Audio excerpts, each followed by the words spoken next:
Okay, next we're gonna do the hip flexor. So this is a really challenging one for partner stretching because there are a lot of moving parts and a very long lever. So for our pre-test, we're gonna have to be very, very disciplined. First thing that needs to happen is you have to maintain a very tight core. So nice strong core, you can cue it however you typically cue it. What I typically say to people, because it's the easiest way to remember it, is imagine I'm about to punch you in the stomach, just keep it super tight. Nice locked core. Then I'm gonna monitor with my hand the front of his pelvis. There's a bone right here in the front, ASIS. So I'm gonna watch the ASIS. It should not rotate. So if we're gonna get a good pre-test, I do not want this to rotate. So I'm gonna gently take his leg off the table, and I'm gonna slowly send it down. When I start to see rotation, which is happening right now, you may not be able to see it in the video, but there's rotation happening right now. That is first resistance for me. He's doing a good job maintaining a tight core, so I know his spine isn't rotating, but I've got him, that's about first resistance. Any stretch at all there? No. Okay, so he does not feel a stretch at first resistance. Just like before, I'm gonna stabilize that anchor point, and I'll go to second resistance by pressing down his thigh. Do you feel a stretch there? Almost there. Okay, so I'm really trying hard to anchor down the pelvis so I can get a good hip flexor stretch without causing any discomfort. Do you feel, where do you feel your stretch? I feel like here, I feel a little bit on the side of my glute too. Okay, so mostly here with a little bit on the side of the glute. So let's come on back up, give it a break. Any lingering discomfort from that? No.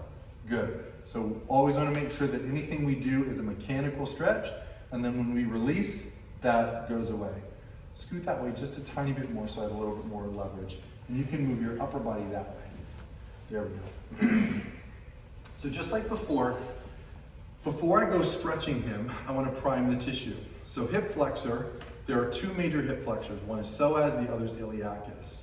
Psoas originates on the spine, so deep in the spine, and then iliacus originates on the inside portion of his pelvis. So to access that with a lacrosse ball is pretty tough. The way that I like to do it is I like to take the lacrosse ball and go from ASIS to belly button, find the spot just in between those two, and then get a kettlebell and have the kettlebell rest on top of that. You hold the kettlebell, just so that I know we're safe and we got you stable. Feel that. That will get deep into the psoas and the iliacus as they combine. Now, in this position, we can gently have him just rotate his knee gently in and out. So again, we're tacking down the tissue, iliacus and psoas, and we're just gently kind of working it back and forth to try to inhibit that. I don't have them at a very long length. I'm not stretching him. I've got it in a shortened position, just working that back and forth to loosen up that tissue. Does that hurt at all? No, it feels good. Okay, so we'll do this for maybe 10, 15 seconds. And then once again, I'll release the kettlebell. He can move it maybe, or I can move it into a slightly different position. And then we can put the kettlebell back in that same spot, or a different spot, same way. And then we just work it back and forth. We'll find a spot that's particularly useful as you kind of seek and destroy. Do be aware, of course, anyone who's pregnant, anyone who has abdominal conditions of any sort, we just need to be very careful. This would not be a technique we'd use for them. But for someone who has no history of abdominal complications, this could work.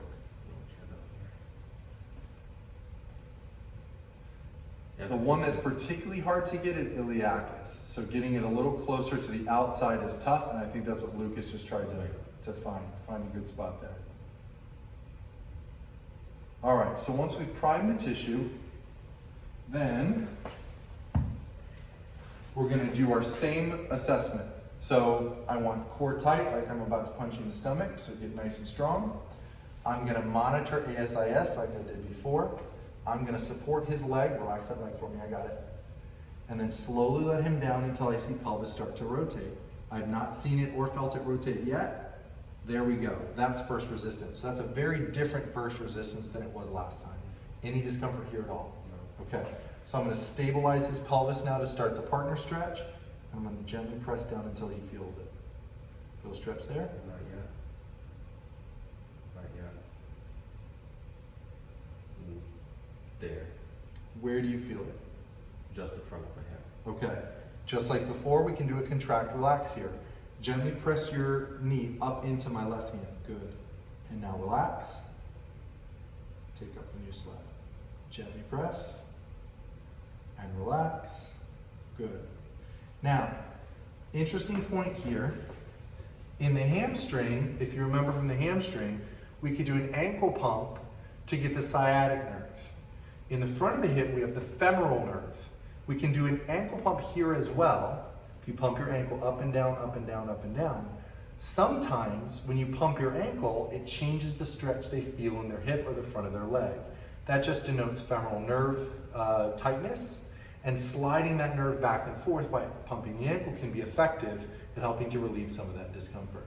Any symptoms when you pump your ankle? Not much. Perfect. So for Lucas, that's not a problem. For some of your clients, it may be.